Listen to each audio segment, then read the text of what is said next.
pé àṣàní akànfin kí àwọn àgbà wa ni wọ́n fẹ́rí kalẹ̀ ọlọ́mọ ni ya ayyuhal ladhina amanu ọlọ́mọ ni mo pè yẹn lùgbàgbọ́ òdodo irka'u ẹ̀tẹ̀ fún mi wasjudu ẹ̀sìn fẹ́rí kalẹ̀ ó di méjì wa'budu rabbakum ìwọ tó gé wọ́n sàgbọ́ wa'budu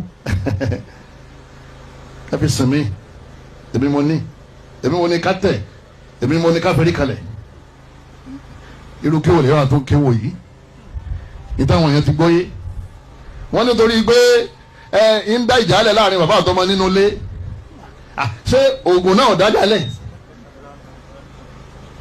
ṣé jálàbí sísọ dájà lẹ̀ ifá títẹ̀ gbẹ́rẹ́ sísọ sí ọ̀dájà lẹ̀ ìdí ń dájà lẹ̀ pọ̀ kò sí tó kàn wá pẹ̀lú ìjà yẹn bàbá rẹ̀ ni wọ́n wá wọná ìyá rẹ̀ ni kò wá wọná ọwọ́ ní nítorí pé àwọn ni wọ́n bí ọ àtàwọn àtiwọ́ ọlọ́run dẹ̀ yín méjèèjì kẹ́ ẹ máa tẹ̀ fọ́lọ́ ni ló fi ní wa'budu rabbakum àtiwọ́ àtọ́mẹ́ tàwídìí ẹ má jẹ́ ọba jẹ́ ọ àtẹ́gùn fẹ́ wàhálà ti dé o àfààní ọmọ kéwú yusuf mafaya òun náà ọmọ mẹ́rin wa àmọ́kọ̀ correct anabi ni umiritu an asjuda ala sab'ati a'dha anabi ni wọ́n pa mí láṣẹ kí n máa fi nǹkan méje wólẹ̀ fún ọlọ́run anabi dárúkọ wájú ó sì dárúkọ irúnkún méjèèjì àdìsí anabi. a ti gbọ́rọ̀ lẹ́nu wọ́n fi àyà Al-Qur'an wọ́n fi báàkì pé ìkúnlẹ̀ ò dáa ṣe kọ́kọ́ yáyà yẹn wọ́n gbọ́yé wàláhì ló bèrè lọ́wọ́ anybody wọ́n gbọ́yé àmọ́ ìbọn ṣe gbọ́yé náà lèmi náà sì fẹ́ tu fún wọn. wọ́n ní ọlọ́run nìkan la lè tẹ̀ kọ̀kọ̀ fún ọlọ́run nìkan la lè forí kanlẹ̀ fún bẹ́ẹ̀ náà ni. ẹ wá bá mi bí dùn afákọ̀mọdún Yunus pé ǹjẹ́ níbi ẹ kátẹ́ kọ̀kọ̀ náà ni wọ́n wí àti ká forí kanlẹ̀ ṣé níbẹ̀ láti ń sin lọ́ọ̀ ni àbí ìdúró tẹ́ ẹni ká máa dúró kíyàn yìí nínú ká dúró kíyàn àti kátẹ́ kọ̀kọ̀ àti ká forí kanlẹ̀ ibo láti ń sin ọlọ́run ọba tó dáyé tó dá sánmà tó dá gbogbo tí ń bẹnu ayé orí ìdúró láti ń sin lọ́hùn torí Ànábì ní tẹkbírọ́tùlì ìrọ́mù àkọ́kọ́ gbogbo ẹni tí ò bá ti ṣe òní hàn orí ìdúró láti ṣe.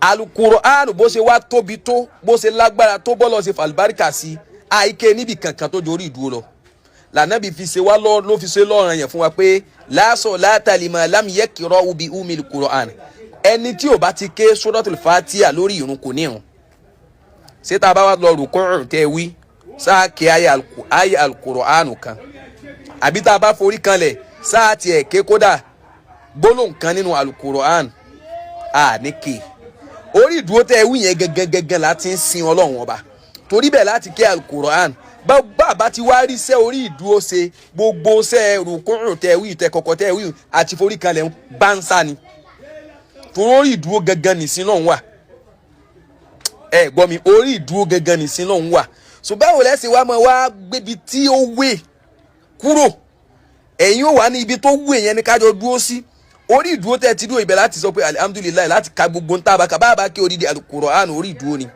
ǹjẹ́ sáà máa ń ké Al-Qur'an ní rùkúrùn ní tẹ́kọ̀kọ̀ àbá máa ń ké ní forí kanlẹ̀ kó sí ní tó jọ gbogbo kéwù tó bá wèdeke kó o gbọ́ fíkìú yìí wọ́n wá bẹ̀rẹ̀ pé so o gbọ́ ìpìlẹ̀ fíkìú tó o bá ti lè ké usulul fiqh o kéwò yìí o kò lè. Alhamdulillah arúgbó fún Allahu azza wa jal àtọ̀rọ̀kẹ́ àti gẹ̀fẹ́ nàbí Muhammad sallallahu alaihi wasallam ike Allah bẹ̀rẹ̀ dà kó ma bá wọn ara rẹ̀ kó sì ma bá wọn sàhábà rẹ̀ ọmọ aláìmọ̀kan yìí so Allahu azza wa jal nǹkan ló mọ̀ tí wọ́n fi pẹ̀lú àìmọ̀kan ọmọ yìí wallahi ó yà aláìmọ̀kan tí àìmọ̀kan rẹ̀ yóò another grade ní àti another level wallahi dákun kéwù tó sí gan ò tí ì rí ké yanjú ìmọ̀ tó súnmọ́ tó sí gan ò tí ì rí ké yanjú owó yún ló wá ń sọ pé téèyàn ò bá mọ̀ usulul fiqh kí ló mọ̀ tí wọ́n ń sọ nínú usulul fiqh kí ló yọ nípa tí wọ́n ń sọ nínú usulul fiqh aláìmọ̀ wọn ara ọmọ ká ó mà ṣe o gbogbo arágbọ́n tó lòdò yìí sọ lọ́rọ̀ tí Sheikh Qamaruddin Yunus Akorede hafidhahullahu wa ra'ah tánlọ́bà ní ṣọpọlọpọ̀ dáadáa fún àti àlékún àláfíà ara so àtàrzìkí tó pé gbogbo arágbọ́n tí wọ́n sọ tọ́mà yìí wá fèsìlẹ̀ lórí nípa ìkúnlẹ̀ àti ìdọ̀bálẹ̀ àti ìtẹ̀kíyàn. Ọmọ aláìmọ̀kan yìí wá ní ẹ̀yùn Sábóyárò, ó ní tí Sheikh Omar Yunus bá sọ pé ìkúnlẹ̀ ò dáa, kí wọ́n tẹ̀kíyàn ò dáa, nǹkan kan ò dáa, wípé ìmádó tí àwọn èèyàn wá ń dó sálámà síra wọn ńkọ́? Subhanallah.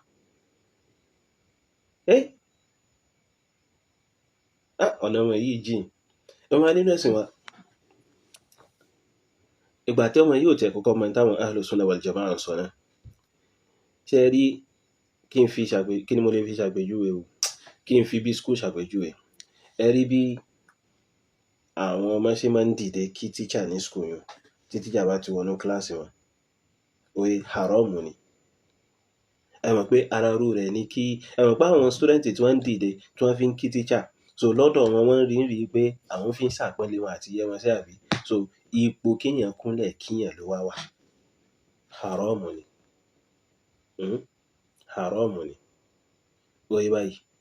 So now ìwà ń bẹ nínú òfin Allahu Azza wa Jal ipe téèyàn bá ń bọ̀ láti ìrìn àjò, oye àbí téèyàn ń bọ̀ láti wá visit yàn, ń bẹ nínú ṣẹ̀ríà pé èèyàn lè dìde láti ṣe istikbalu ń tọ̀hún, láti ṣe kíni, láti welcome ẹ̀ sínú ilé. Eléyìí ń bẹ nínú ṣẹ̀ríà. So kìí ṣe pé bóyá ìdìde láti fi ṣe kíni, láti fi kí, láti fi sálámà sí nǹkan kan bẹ́ẹ̀, àbí láti fi bá rẹ̀, but láti fi ṣe kíni, láti fi welcome ẹ̀, so láti fi ṣe tesliya fún pé ẹ máa káàbọ̀, ẹ máa wọlé, ẹ máa rọra. So eléyìí Ànábì sallam ṣe. Oye báyìí. So now ìwọ ọmọ aláìmọ̀kan yìí, àwọn mùsùlùmí méjì tí wọ́n ń bọ̀, mùsùlùmí ń bọ̀ báyìí, wọ́n wá fẹ́ kíra, wọ́n fẹ́ sálámà síra wọn. Dákun, ṣé bí wọ́n ṣe ń bọ̀ yẹn, ṣé orí ìnàró ni wọ́n ti ń bọ̀ ni àbí orí ìrákò? Ṣé wọ́n rákò bọ̀ ni? Àbí mùsùlùmí méjì tí wọ́n ń bọ̀ lórí ìdó tí wọ́n wá pàdé ara wọn, ṣé wọ́n wá padà síbi ìrákò láti fi sálámà síra wọn ni? So nílàkà ìwà yìí wọ́n wọ̀nyí. Sábóyárò sọ́pọ̀lọ́ rẹ̀ ṣiṣẹ́ báyìí. Torí mi ò rí bẹ́ẹ̀ ní pé ń ṣiṣẹ́ o. So wọ́n dó sálámà síra wọn náà ni. So torí orí ìdó, orí ìnàró náà ni wọ́n ti ń rí bọ̀, so tí wọ́n fi pàdé ara wọn, salamu alaikum, salamu alaikum. So wọ́n wá kíra wọn lórí ìdó yẹn pẹ̀lú ìtumọ̀ pé wọ́n fẹ́ fi bàbàrà ara wọn, pẹ̀lú pé wọ́n dún kíra, torí orí ìdó náà ni wọ́n ti ṣe kíni, wọ́n ti ń bọ̀ náà tẹ́lẹ̀. Allahu subhanahu wa ta'ala sọ fún al-Qur'an al-Karim nínú Suratul Nur. Allah bẹ̀rẹ̀ sọ pé ya ayyuhallazina amanu la tadkhulu buyutan ghayra buyutikum. Ẹni olùgbàgbọ́ òdodo, ẹ má ṣe wọ ilé tí è ṣe ilé yín, hatta tasta'nisu wa tusallimu ala ahliha. Àwọn àfún tafsirin sọ pé hatta tusallimu ala ahliha, àfìgbà tẹ́ tó sálámà sí àwọn ará ilé ọ̀hún. Oye, wa tasta'dhinu fi dukhul, tẹ́wà tọrọ yọ̀ǹda pé kẹ́ wọlé, pé ìtumọ̀ hatta tasta'nisu wa tusallimu ala ahliha nìyẹn. tó ẹni tí ń bọ̀ wá sílé rẹ̀ tó wá dẹnu ọ̀nà rẹ̀ tó wá fẹ́ sálámà láti yá sí pé kó wọlé rẹ̀, ṣé ń rákò bọ̀ ni? Tó bá yá sí pé arọ ni tó rọ lẹ́sẹ̀, orí rírọ rẹ̀ tó rọ yẹn òun náà ni ó fi sálámà tí ó fi tọrọ yọ̀ǹda wọlé rẹ̀. Tó bá yá sí pé orí ìdó ló bá wà tó fi rìn dé ilé rẹ̀, orí ìdó yìí náà ni ó sálámà, kìí ṣe pé bá ó dó láti fẹ́ fi yẹ ẹ̀yin sí àbí fi pẹ́ ẹ̀yin ará ilé ọ̀hún dé náà. So àbí nǹkan kan yé wọ ọmọ yìí rárá àti rárá ni. Ọ̀nà rẹ̀ jìn gan.